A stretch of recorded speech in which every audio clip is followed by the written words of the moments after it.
We made a video, a while back, on ghosts and haunted places in Michigan's Thumb.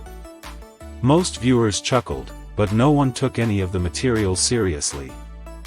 In this video, we're going to visit some ghosts, not of the spiritual kind or paranormal kind, but cultural ghosts. For years stories have circulated about a town in central Michigan, Idlewild, that just disappeared.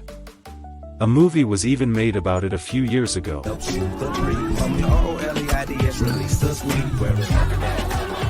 We called the place church, but it was anything but that.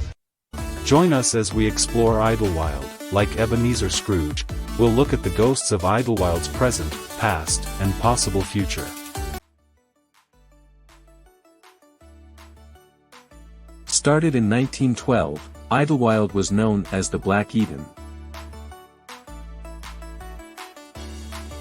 A resort town for African Americans, during the years of Jim Crow's segregation laws, it became wildly popular. Visitors came from all over, to see the spectacular range of entertainers. Or for a relaxing stay at the beach.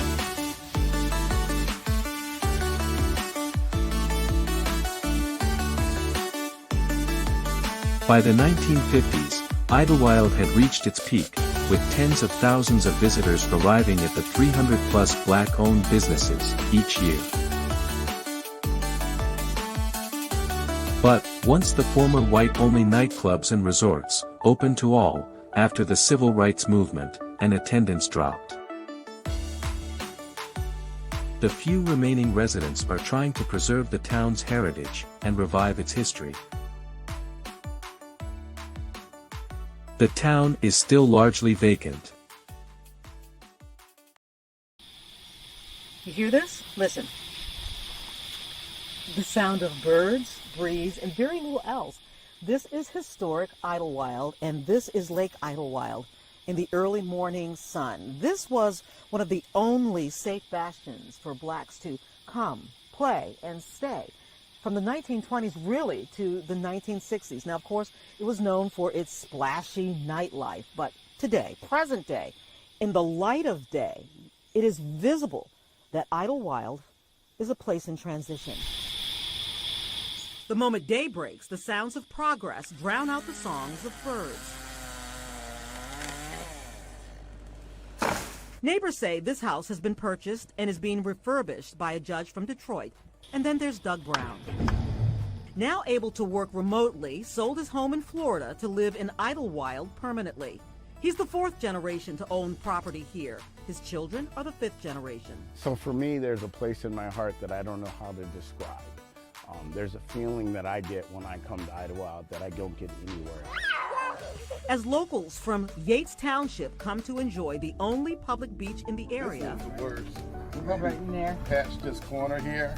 locals who for generations have been stewards of Idlewild proper, this longitude and latitude once called Black Eden, plan its what's next.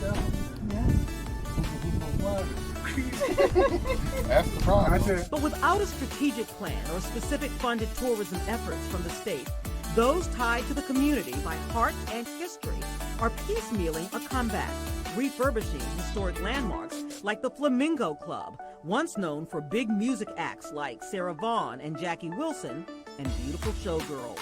We're doing our part to put our best foot forward to show that we're putting our blood and sweat into it, and hopefully we can get it backed up with grants to go in and fix the inside. But there's a new act in the wings, less focused on the flashy past and instead capitalizing on the secret sauce basics of black families, building and strengthening community. You come here and you're like, okay, and I'm gonna be okay because I'm surrounded amongst family. And when I say I'm surrounded amongst family, it's not blood family, it's friends, it's people that, just accept you as a community. Idlewild existed because of racism and exclusion in the early 20th century. Middle-class blacks to wealthy business people and physicians, innovators, entertainers, athletes purchased here because Jim Crow laws gave them no place else to go. Now that blacks can go and buy elsewhere, Generations of Idlewilders are working to give blacks a reason to come back and invest. Every Wednesday in the summers, the Idlewild version of Ladies Who Lunch, pizza, wine, bridge, and 365 combined years of commitment to Idlewild. Denise Bellamy is the president of the Idlewild Lot Owners Association. Idlewild is known for music, and I was part of the Idlewild Music Fest, and of course music, I love music. But community is what's gonna keep us all together.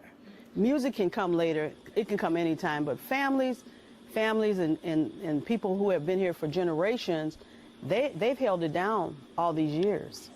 And so moving forward, I think community is what is going to have more lasting power. 6 generations of my family have been in the house that I now own, so that's how long we've been coming up, a long, long time. Well, I think it goes back beyond the entertainment, and we have to start with why Idlewild was important when it started, because there was a lot of unrest in the country. People didn't feel safe. People were being lynched and harassed. Many of us are looking back to 1913 and 1914 up to the 20s, and we are seeing the same kinds of things happening now that used to happen then. We see people being accosted and harassed. We see people wanting to feel safe, people wanting to really celebrate what we have achieved as a race since we have been here. And people are now coming back. People bringing families up here, then their families can introduce their families, and that's how you keep things moving. One of the Detroit's newest lions, Devin Funches, has turned the historic Red Rooster into Peyton's Bar and Grill. The community up there and the families that's up there is history based, and just being a part of that and seeing them collectively come together, have a great time at the bar, just watching the cameras and seeing everybody just have a ball it's a blessing itself.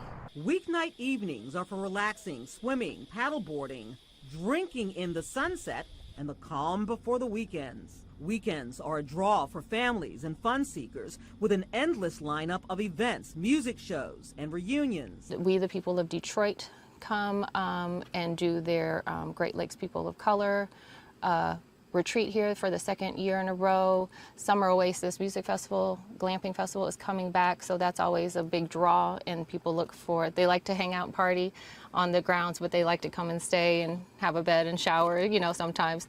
Idlewild, no matter how it comes back, will look and feel different. And even in this cocoon stage, as Idlewild is perched to emerge on the other side of history, a focal point of the growing consciousness of surrounding communities, those communities that once excluded the residents of Idlewild and forced it to become the Black Eden it once was, are now part of the inclusion of what it will become. In Idlewild, Paula Tutman, Local 4.